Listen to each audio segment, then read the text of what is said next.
ನಮಸ್ತೆ ವೀಕ್ಷಕರೇ, Meeta crystal YouTube ಚಾನಲ್ಗೆ ಸ್ವಾಗತ. ನಾನು ನಿಮ್ಮ ಮೀತಾ.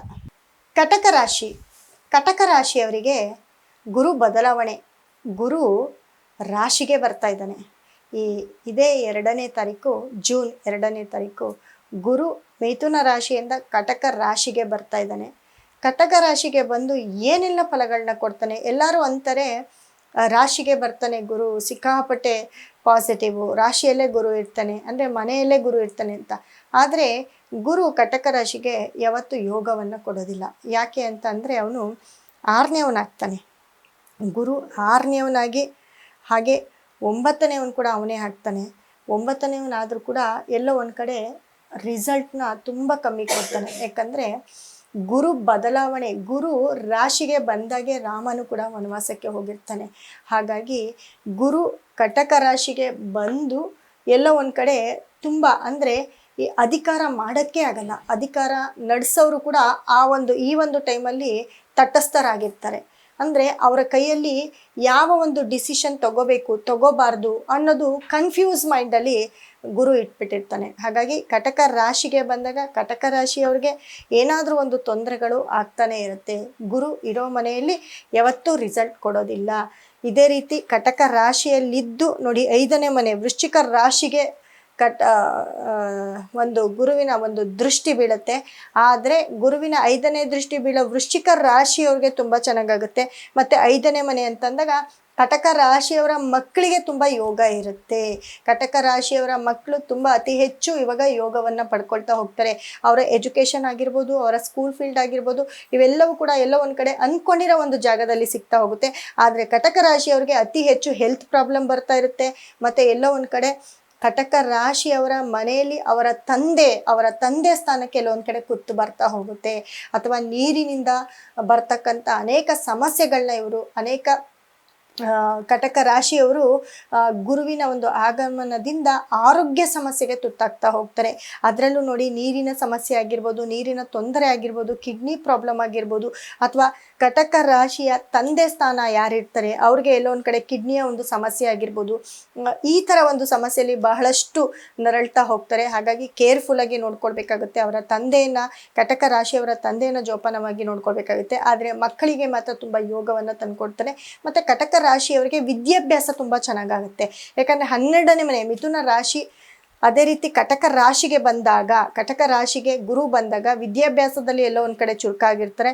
ಆದರೆ ಎಲ್ಲೋ ಒಂದು ಕಡೆ ವೈಯಕ್ತಿಕ ತೊಂದರೆ ಅಂದರೆ ನೋಡಿ, 7ನೇ ದೃಷ್ಟಿ ಕಟಕ ರಾಶಿಗೆ, 7ನೇ ಮನೆ ಮಕರ ರಾಶಿಗೂ ಕೂಡ ಗುರುವಿನ ದೃಷ್ಟಿ ಬೀಳೋದ್ರಿಂದ ಖಂಡಿತ ಹೇಳ್ತೀನಿ 7ನೇ ಮನೆ ಗಂಡ ಹೆಂಡತಿ ಮಧ್ಯೆ ಯಾವುದಾದ್ರೂ ಒಂದು ಸಮಸ್ಯೆ ಹುಟ್ಟಾಕೋಬೋದು. ಅದೇ ರೀತಿ ಎಲ್ಲೋ ಒಂದು ಕಡೆ ಗಂಡ ಹೆಂಡತಿ ಡೈವರ್ಸ್ ಆಗುವಂಥ ಚಾನ್ಸಸ್ ಕೂಡ ಹೆಚ್ಚಿರುತ್ತೆ. ಹಾಗಾಗಿ ಈ ಕಟಕ ರಾಶಿಯವರು ಅತಿ ಹೆಚ್ಚು ಸೈಲೆಂಟ್ ಆಗಿರಬೇಕಾಗತ್ತೆ. ಈ ಒಂದು 4-5 ತಿಂಗಳು ತುಂಬ ಯಾವುದೇ ಹೊಸ ಕಾರ್ಯಗಳನ್ನು ಮಾಡಬಾರ್ದು. ನೋಡಿ, ಕಟಕ ರಾಶಿಯವರು ಮನೆಯ ಒಂದು ಬದಲಾವಣೆ, ಜಾಗದ ಒಂದು ಬದಲಾವಣೆ ಕೂಡ ಆಗುವಂಥ ಚಾನ್ಸಸ್ ಹೆಚ್ಚಿರುತ್ತೆ. ಅಕಸ್ಮಾತ್ ಸ್ವಂತ, ಯಾಕಂದರೆ ರಾಮ ಕೂಡ ರಾಶಿಗೆ ಗುರು ಬಂದಾಗೆ ವನವಾಸಕ್ಕೆ ಹೋಗಿರ್ತಾನೆ. ಅಂದರೆ ಆ ಮನೆಯನ್ನು ಬಿಟ್ಟು ಕಾಡಿಗೆ ಹೋಗಿರ್ತಾನೆ. ಅದೇ ರೀತಿ ಕಟಕ ರಾಶಿಯವರಿಗೆ ಮನೆ ಬದಲಾವಣೆ, ಜಾಗ ಬದಲಾವಣೆ, ಊರಿನ ಬದಲಾವಣೆ, ಕೆಲಸದ ನಿಮಿತ್ತ ಬೇರೆ ಊರಿಗೆ ಟ್ರಾನ್ಸ್ಫರ್ ಆಗ್ಬೋದು, ಅಥವಾ ಕೆಲಸಕ್ಕೋಸ್ಕರ ಬೇರೆ ಊರಿಗೆ ಹುಡ್ಕೊಂಡು ಹೋಗ್ಬೋದು, ಇನ್ಯಾವುದೋ ಊರಲ್ಲಿ ಕೆಲಸ ಸಿಗ್ಬೋದು, ಅಥವಾ ಮನೆಯಲ್ಲಿ ಏನಾದರೂ ತೊಂದರೆ ಆಗುವಂಥದ್ದು, ಮನೆಯನ್ನು ಬಿಟ್ಟು ಬೇರೆ ಮನೆಗೆ ಹೋಗುವಂಥದ್ದು, ಮನೆಯ ಬದಲಾವಣೆ ಮಾಡ್ತಕ್ಕಂಥದ್ದು, ಇವೆಲ್ಲವೂ ಕೂಡ ಕಟಕ ರಾಶಿಯವರಿಗೆ ಆಗ್ತಾ ಹೋಗುತ್ತೆ. ಹಾಗಾಗಿ ಕಟಕ ರಾಶಿಯವರು ತುಂಬ ಅತಿ ಹೆಚ್ಚು ನೀರಿನಿಂದ ಸ್ವಲ್ಪ ದೂರ ಇರಬೇಕಾಗತ್ತೆ. ಜೊತೆಗೆ ಈ ಪೌರ್ಣಮಿ ದಿನ, ಯಾಕಂದರೆ ನೀರಿಗೆ ಈ ಕಟಕ ರಾಶಿ ಚಂದ್ರನ ಒಂದು ಮನೆ ಆಗಿರೋದ್ರಿಂದ, ಚಂದ್ರ ಈ ಮನೆಗೆ ಕಟಕ ರಾಶಿಗೆ ಅಧಿಪತಿ ಆಗಿರೋದ್ರಿಂದ ಪೌರ್ಣಮಿ ದಿನ ಅತಿ ಹೆಚ್ಚು ನೀವು ಪೂಜೆ ಮಾಡೋದಾಗಿರ್ಬೋದು, ಅಥವಾ ಪೌರ್ಣಮಿ ದಿನ ನಿಮ್ಮ ಒಂದು ಮನೆಯಲ್ಲಿ ತುಪ್ಪದ ದೀಪವನ್ನು ಹಚ್ಚೋದಾಗಿರ್ಬೋದು, ಅಥವಾ ನಿಮ್ಮ ಮನೆಯಲ್ಲಿ ಅಕ್ಕಿ ಪಾಯಸವನ್ನು ಮಾಡೋದಾಗಿರ್ಬೋದು, ಅಕ್ಕಿ ಪಾಯಸವನ್ನು ದಾನವಾಗಿ ಕೊಡೋದಾಗಿರ್ಬೋದು, ಅಥವಾ ಯಾವುದಾದ್ರೂ ಗುರುಗಳ ಒಂದು ಟೆಂಪಲ್ ವಿಸಿಟ್ ಮಾಡೋದಾಗಿರ್ಬೋದು, ದಕ್ಷಿಣ ಮೂರ್ತಿಯನ್ನು ನೆನೆದು ಮನೆಯಲ್ಲೇ ತುಪ್ಪದ ದೀಪ ಹಚ್ಚೋದಾಗಿರ್ಬೋದು. ಇದೆಲ್ಲ ಮಾಡಿದ್ರೆ ಕಟಕ ರಾಶಿಯವ್ರಿಗೆ ಎಲ್ಲೋ ಒಂದು ಸ್ವಲ್ಪ ಕಷ್ಟದಿಂದ ಪಾರಾಗ್ತಾ ಹೋಗ್ತಾರೆ. ಯಾಕಂದರೆ ಕಷ್ಟ ಅನ್ನೋದು ಕಟಕ ರಾಶಿಯವ್ರಿಗೆ ಈ ಒಂದು ಗುರು ಕಟಕ ರಾಶಿಗೆ ಬರೋದ್ರಿಂದ ಕಷ್ಟ ಅನ್ನೋದೇನು ಅನ್ನೋದು ಗೊತ್ತಾಗ್ತಾ ಹೋಗುತ್ತೆ.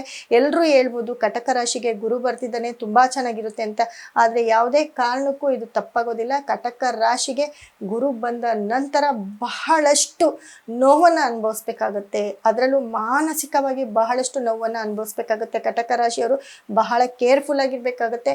ಮತ್ತು ತಂದೆಯ ಒಂದು ಸ್ಥಾನವನ್ನು, ತಂದೆಯ ಸ್ಥಾನದಲ್ಲಿ ಯಾರೇ ಇದ್ರೂ ಅವ್ರಿಗೆ ಆರೋಗ್ಯ ಸಮಸ್ಯೆ ಅತಿ ಹೆಚ್ಚು ಕಾಡ್ತಾ ಹೋಗುತ್ತೆ.